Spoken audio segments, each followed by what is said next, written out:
Tomo algunos de los planteos que hicieron los diputados Lacaba y la diputada Obeid. Nosotros coincidimos con eso, pero también creíamos y por eso acompañamos en la necesidad de que este proyecto fuera aprobado, aún con esos cambios, con los que tenemos diferencias, y sobre todo porque nos imaginamos un escenario por venir donde, imagínense, si hoy una empresa ha decidido poner en jaque a las autoridades electas, ha decidido cuestionar, incluso violentamente, como está sucediendo ahora en el playón de la legislatura, a las autoridades electas. Imagínense lo que puede pasar con un consejo municipal o con autoridades comunales de nuestra provincia. Esto es parte de la disidencia que teníamos con esos cambios introducidos en el Senado. Es lo que va a pasar de aquí en adelante. Nos vamos a encontrar con campos de batalla en cada una de esas decisiones que han sido trasladados a los consejos. Entonces, en ese marco, la verdad que nosotros no adherimos mayormente a esos cambios, pero tenemos un compromiso. Y tenemos un compromiso fundamentalmente con la Asociación de Empleados de Comercio, como representación de los trabajadores mercantiles, en todas las empresas, incluso en ese supermercado donde tienen delegados, a pesar que durante mucho tiempo negaron la posibilidad de los trabajadores de tener su delegado. Y en un marco que durante mucho tiempo se discutió esto, aquí en la legislatura, en los medios de comunicación, en las mismas empresas, entre los trabajadores, y no hubo mayor oposición ni hubo voces disonantes, masivas, en contra de este proyecto. Lo dijimos el primer día que empezaron a aparecer los telegramas hace 2 o 3 días. Lo más perverso de lo que hizo la empresa Coto es intentar poner a los trabajadores contra los trabajadores. Acá nos llegó, seguramente, si después revisan los mails, seguramente a los 50 legisladores le debe haber llegado una carta de la Cámara de Comercio de Estados Unidos en Argentina, bueno, planteando, sugiriendo que no votemos este proyecto, con algunas falsedades, porque en realidad habla, por ejemplo, de que esto sería un deterioro de un importante ámbito de recreación familiar en la actualidad, es decir, no han leído el proyecto porque no habla de los lugares de ocio, de divertimento, etcétera, salvo que alguien crea que ir a un supermercado es un espectáculo público, entre otras cosas. Y en un momento dice la Cámara de Comercio de Estados Unidos en la Argentina que entiende que textualmente proyectos de este tipo desalientan en fuerte medida la inversión futura tan necesaria para concretar el crecimiento sustentable de nuestra economía. Primero hay que preguntarle qué entienden por nuestra economía, porque una Cámara de Comercio de Estados Unidos está hablando en nombre de empresas, entre ellas algunas, bueno, la de ellos, algunas empresas que son las que se oponen, porque hay que decir, no son todos los supermercados los que se han opuesto a esto, hay cámaras de supermercados, asociaciones de pequeños y medianos empresarios que están totalmente de acuerdo, obviamente en un plano de igualdad, que los supermercados, digo, si uno cierra, pretende que el otro también lo haga, y han sido nada más las cadenas internacionales y algunas cadenas nacionales, como el caso de Coto. Pero cuando me preguntaba de qué quería decir con nuestra economía, me fijé, esto no es ninguna investigación genial, sino que se encuentra googleando un poquito, que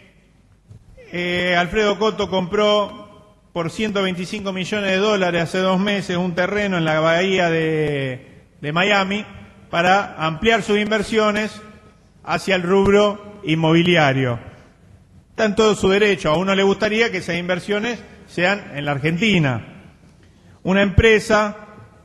que ganó el año pasado 13.000 millones de pesos, es decir, 36 millones de pesos por día, 1,50 millones por hora, 25.000 pesos por minuto. Es decir, mientras estoy hablando ya en estos 4 minutos ganó 100.000 pesos el señor Alfredo Coto. Y lo hace en base a tasas de remarcación, es decir, sobre el valor de compra promedio sobre algunos productos de los proveedores, que en algunos casos y en algunos productos rondan el 177%,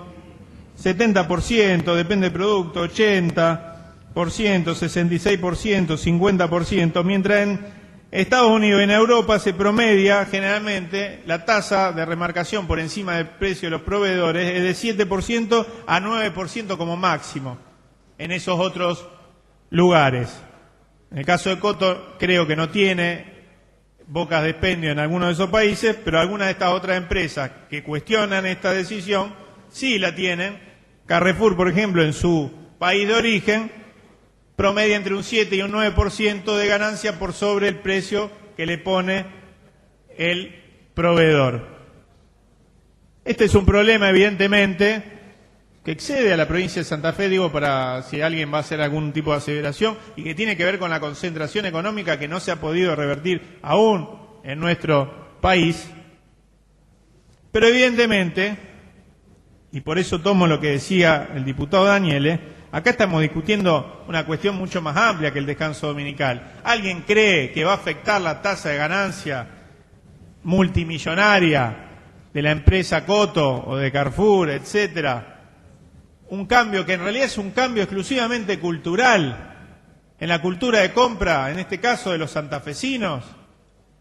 Es un cambio cultural, la gran compra que hace aquel que compra, aquella familia que compra en una gran superficie comercial un domingo, en cadenas donde vemos que hay 20 o 30 líneas de caja y hay abierta 4, ¿no es cierto? El gran cambio cultural es que las compras se hagan los sábados, como se hizo hasta el año 91, 92, 93, 94, por la lucha de los trabajadores mercantiles, primero en la capital federal por una ley de Alfredo Palacios, de 1905, y después por las leyes obreras del peronismo, la década del 40 y del 50,